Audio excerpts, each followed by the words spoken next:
So is Harold. Looks like he drew like a part of the horizon, and now he's drawing part of the moon. And he needed something to walk on. So it looks like he's going to draw maybe like a road or something. Finish drawing the moon. It's up in the sky now.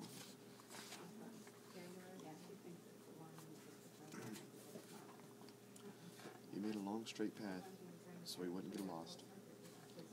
So he made a little path, drawn the rest of it, and he set off on his walk, taking his big purple crayon with him.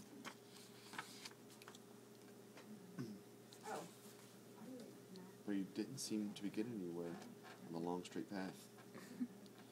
So he left the path for a shortcut across the field. He's laughing at something. Is he going to the bathroom? Pooping. And the moon went with him. The shortcut led right to where Harold thought a forest ought to be. He didn't want to get lost in the woods, so he made a very small forest, just one tree in it. So there he is, he's drawing a little tree. It turned out to be an apple tree. Yes, sir. He drew the rest of the tree. He drew some apples in there. I think apples are his most favorite fruit. But you're gonna like apples too. You can taste them. The apples would be very tasty, Harold thought, when they got red.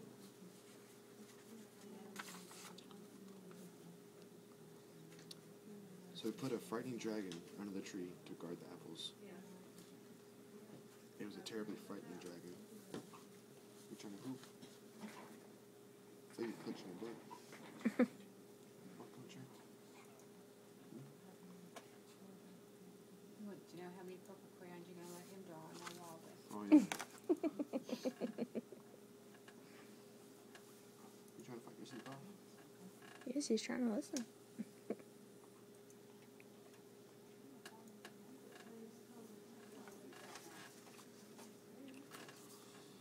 It was a terribly frightening dragon.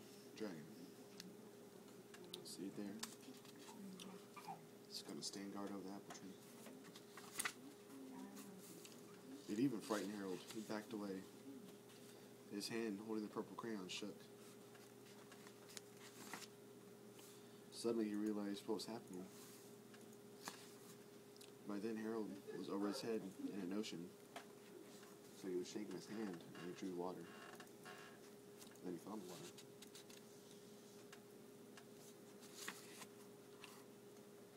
Came up thinking fast, and in no time he was climbing aboard in a trim little boat. So he drew a little boat for himself. He quickly set sail, and the moon sailed along with him. See, he's drawn a little sail for his boat. And he's floating along in the water. After he sailed long enough, Harold made land without much trouble. He stepped ashore on the beach, wondering where he was.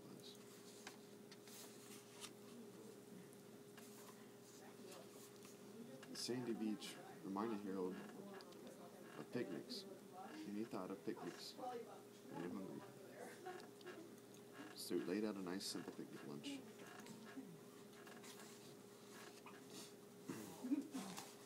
There was nothing but pie.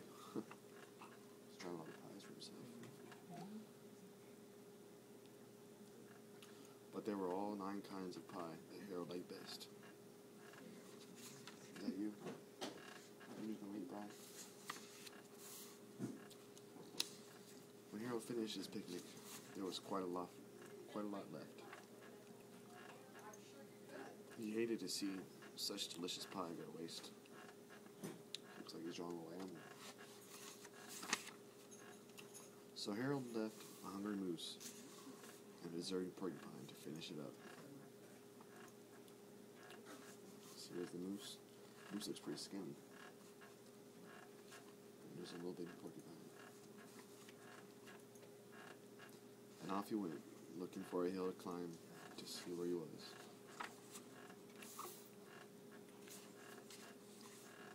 Harold knew the higher up he went, the farther he could see, so he decided to make the hill into a mountain. he went high enough, he thought, he could see the window of his bedroom. He was tired and he felt he ought to go getting to bed.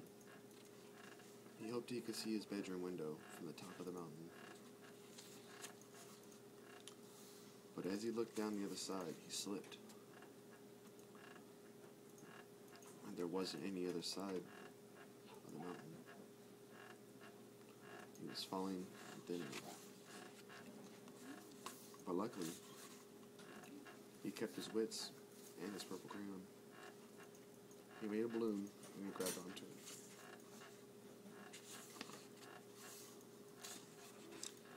And he made a basket under the balloon, big enough to stand in. He had a fine view from the balloon, but he couldn't see his window. He couldn't even see a house. So he made a house with windows, and he landed the balloon on the grass in the front yard.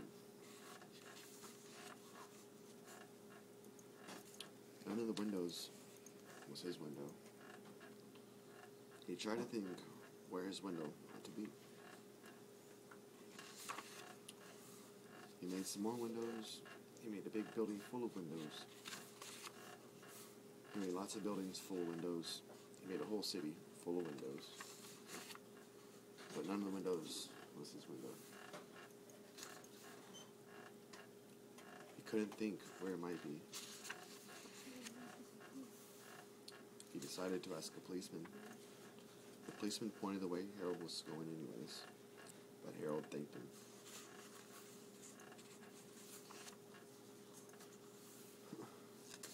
And he walked along with the moon, wishing he was in his bedroom, or in his room, in his bed. Then suddenly, Harold remembered. He remembered where his bedroom window was when there was a moon. And it was always right around the moon. And then Harold made his bed. He got in it, and he drew up his covers. Purple crayon dropped on the floor, and Harold dropped off to sleep.